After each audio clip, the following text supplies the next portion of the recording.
Hello and welcome to Killbot Retro Tech. I hope you're having an awesome day. I found a 70-cent game on the Nintendo eShop. This game is a 3D retro dungeon challenge. It's a really cheap indie game, but it is an interesting experience. So, tall aspect ratio. I know, it's the only way I can really feasibly record something like this.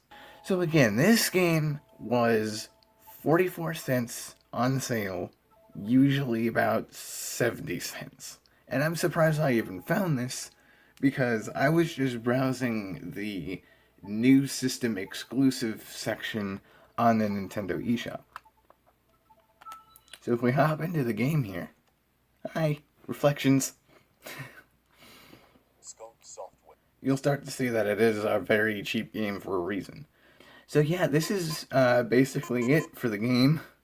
There's not really any save options, and you can't even do other options like turning down sound or music. It does have music, although really the only music it has is during the boss battle, which is kind of weird. So let's start with the tutorial, which will highlight kind of most of my problems with this game. Granted, it's a cheap game, I can't complain that much, but still. So, as you just saw, you move forward with the right trigger. That's right, you can't move forward the first analog pad. You can't even use the C-stick at all. And I make that distinction because this is a new system exclusive game. Again, I know it's a cheap game, but you'd think they would do at least a little bit more with the new hardware than just having the LZ button look backwards. So, going through the tutorial here, it's move forward, move backwards, look left, look right, really basic stuff. Anyone who's been playing games for any amount of time can figure out how to look around in a game like this. And this being a relatively modern, old-styled modern game, it feels weird to have tank controls like this, because even a game like Doom didn't have tank controls, but hey, again, it's a 40-cent game, usually 70 cents.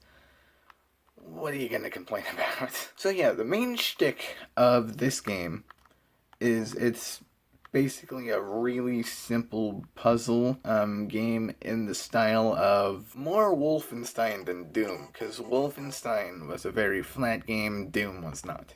So the game is usually pretty simple like this, kind of the whole way through, making comments that this is a really simple game. I'm not hating on the developers for this, because, I'm the one who decided to pay...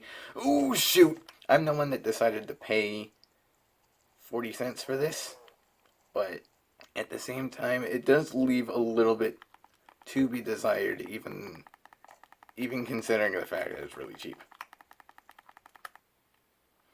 And, okay, this is going to be the last of my nitpicking with this game. Nope. Because there's this computer, I guess, thing, and you gotta get it working to open this door.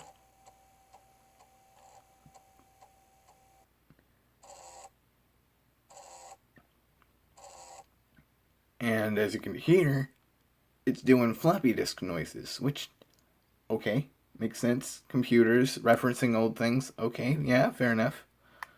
So you turn that back off to open those gates.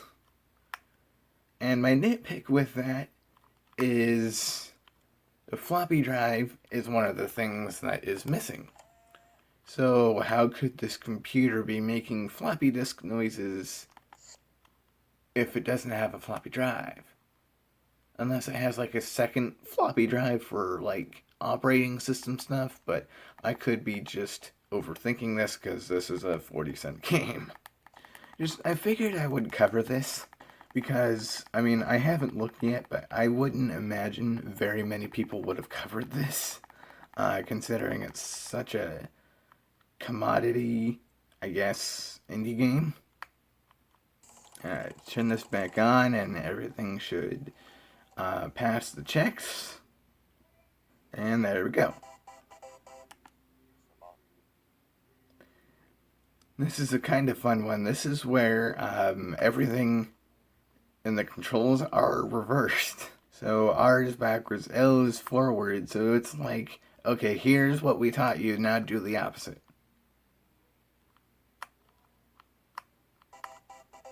And that's just a really simple level that loops. I actually got myself stuck. Well, not stuck. I kept following the curvature of the level and just never got anywhere, not realizing the door was right there. I'm not mad at the developers for that, though. That's just me. And this is the level where I have the most gripe with so far. Granted, I haven't yet passed the boss level because I don't want to. But as you move, you sink. And the first 5 or so times when I tried to play through this level, I died because you sink through the floor. Turns out you gotta move really slowly, and honestly, I don't like that. I don't. Ooh, that was close. I don't like tedious levels like this where the goal looks like it's so far away. It looks easy, but then you gotta really double down and be patient. Just a level of tediosity that I just wish it wasn't there. Oh, and that's part of what I mean. What exactly do I think of this game? Well, I would give it maybe 3.5 stars. Keeping in mind that it is a really cheap indie game, it's not that bad. It feels more like homebrew or a tech demo more than anything, though, and that could be part of the experience if that is what you're into. And coming into this, I obviously expect a whole lot, but I am slightly disappointed with this whole thing. My only real gripe is it doesn't use any of the extra inputs that the new systems use. And the only thing it really takes advantage of is the internal specs. Slight overclock that these models have over the old models. And maybe there's something else technical that I'm missing too. Overall, I think this game is technically worth it. I would kind of recommend this game